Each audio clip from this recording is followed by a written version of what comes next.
Moin, and welcome to the links! The whole October went by without me participating in any challenge or creating content for my channel. I even had to back out of the big Halloween collab here on YouTube because I had no time. It actually made me quite sad. But I also had a lot of fun working at the clothes store the whole month, so it's okay, I guess. But even though time was so rare, I still wanted to make something. I'm actually a huge collector of art supplies, not only dolls. So I have like thousands of different papers, pencils, markers, paints, but I never use them. You know, this typical artist problem of, oh, it looks so great in my head, but I will mess it up either way, so let's rather not try. But it's so sad to not use all these things, and I still dream of an unrealistic weekly upload schedule, so I wanted to try at least. No matter how ugly the end result looks, you can only improve by actually doing stuff, right? So, sorry for the crappy quality, I tried filming after work at the end of the day with my cell phone. This is my golden glass of decisions, with pink papers for characters and green ones for supplies.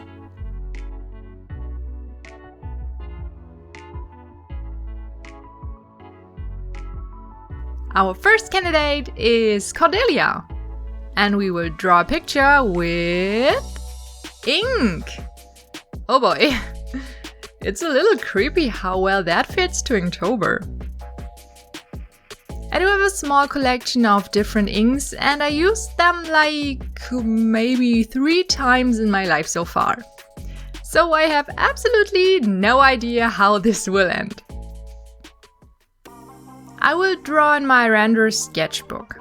It's a special brand that makes sketchbooks for alcohol markers with actual bleed-proof paper. It's awesome and I love it. You can draw on both sides of the paper, which is super great, and the only paper I know that can handle markers this well. To push the Halloween vibes a little more, I decided for Cordelia to draw her in a black cat costume and in a sexy pose. The last time I drew something traditionally was quite a few months ago, so don't judge me too much. After all, these videos are more of a let's have fun with art again thing, and stop thinking you have to create something perfect every time. Actually, drawing traditionally is so much more calming and relaxing for me than drawing digitally. I haven't felt this calm for quite a while. But since you can probably not see anything with this pink pencil, let's switch to the mechanical pencil. My problem with these kinds of videos is that I kind of want to focus on the process, so I will not talk while I actually draw and have to talk afterwards, but I always don't know what to say. I'm just sitting here like, well, I can just add some music and just let it be as it is. But then I think, oh, this is so boring and nobody will watch it, so I have to say at least something. I started writing a script, but then I stopped and was like, maybe just wing it and talk about random things while I watch myself draw. I don't know. So if this video seems a little weird, that's why. So let's talk about some topics that I want to talk about. Wow. I'm currently thinking a lot about my channel. Well, not only currently, I kind of always think about my channel and how to improve stuff and how to make things more interesting for you, but let's just say that I currently thinking about it a little more. I am actually considering offering YouTube membership and drawing some emojis for the chat, and maybe early access for videos. But the early access thing is also something that I offer for my patrons, and my patrons do have a pay what you want system. So it would not be fair if I offer everything I offer on Patreon also for YouTube memberships, because I don't think that you can have this pay what you want situation on YouTube memberships too. So instead, my idea was to keep things as they are on Patreon, like having all these Patreon exclusive videos to watch and still have the early access situation, behind the scenes pictures, decision polls and whatnot. But to also have the early access available for YouTube membership, and to also add some emojis that you can use in the chat or in the comments for people that support me via YouTube membership. If that makes sense. So this is one thing I'm currently working on or thinking about / planning things.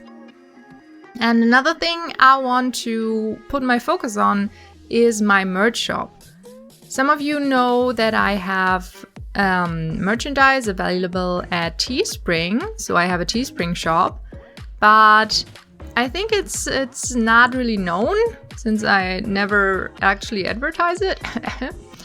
But I want to put a little more effort in it. So I'm currently asking my patrons what they want to see, if they want more clothes or like stickers and pins or downloadable stuff like, I don't know, prints or something.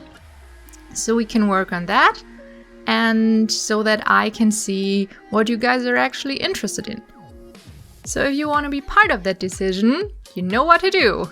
Off to my Patreon page.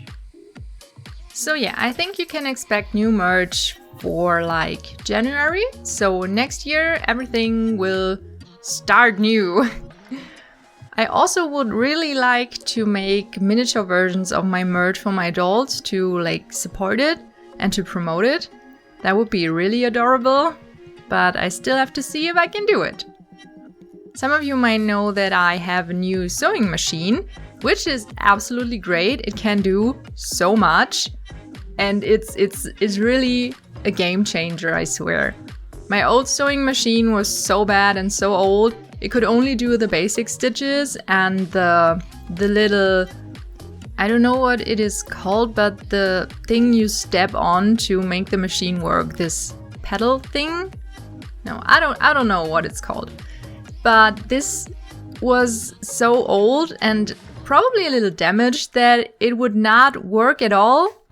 Until one point it goes full speed and rips everything apart. So I could only use the machine with my hand by using the wheel on the side. Which is not how you're supposed to work with a sewing machine. And it made working with it really painful. And it was no fun at all. So I hated sewing. And now I have the new machine and it actually works like it's supposed to be, which is already so much better than before. And on top of that, it has all these functions that I couldn't even dream of. It's really amazing. I have to show you something about that a little later when I get used to it. The menu, the introduction menu is so big. It's like, it's an actual book. And I'm currently reading it and trying to understand everything. So yeah, let's see what we can create with that. What beautiful clothes we can create for my little dolls. But let's switch back to the drawing for a little second. Since, as you can see, I was lining the drawing with ink, of course, since that was the supply we were using for this piece. But also with this dip pen, I think they're called. And I absolutely wasn't used to this. I'm always lining with like fine liners, like actual pens, but never with something like this. And it was so hard, my lines were so shaky, I really couldn't handle it very well. But I think it's also part of the process of you know, trying out new art supplies, trying out new techniques, and also, yeah, just learning how to use different mediums, different supplies. And I think these dip pens, they look so beautiful and I really wanted to try it. So I was like, okay, come on, we will just use it no matter how ugly it would turn out. And yeah, it was quite funny actually. I later switched to an actual brush to fill in some larger areas. And that was the point where I realized, okay, ink is not watercolor. Yeah, I know it's not surprising, but for me it kind of was, since, I mean, I don't know, maybe it was the paper, but it just felt so different than I expected it. It wasn't noticeable for me when I used the dip pen, probably because I used so less of the actual ink. But when I had more on an actual brush, it felt dry, kind of. Like it was drying immediately, and I couldn't spread it so well. I don't know how to explain it properly, but yeah, that's how I felt about it. And that was the point where I realized, okay, ink is different. And like I said, maybe it was the paper, maybe this is just how ink works. I have no idea. And I will try using it on different paper next time just to have a comparison. But for this piece, it was set already on this paper, so I had to work with it, no matter what. And that was fine too. I mean, it didn't turn out too bad, right? I wanted to keep it mainly black and white, even though I had all these colors available. But since I thought, okay, I haven't worked with ink for quite a while, I thought it would be okay to keep it a little simpler at least. But since I am who I am, I was like, okay, you know what, maybe this is too easy. So I added a little color. And again, I realized that this is not watercolor. It was so hard to mix it, and it wasn't easy to blend it, and everything was just very hard and complicated and not how I was used to when it comes to liquid mediums. So yeah, that was quite an experience. To then save it up a little bit at least, I switched back to my normal drawing pens and outlined everything with a little thicker line. I just liked the look of it, so I thought, okay, I at least need one not shaky line in this piece. And to have the hint of a background without drawing a background, washi tape.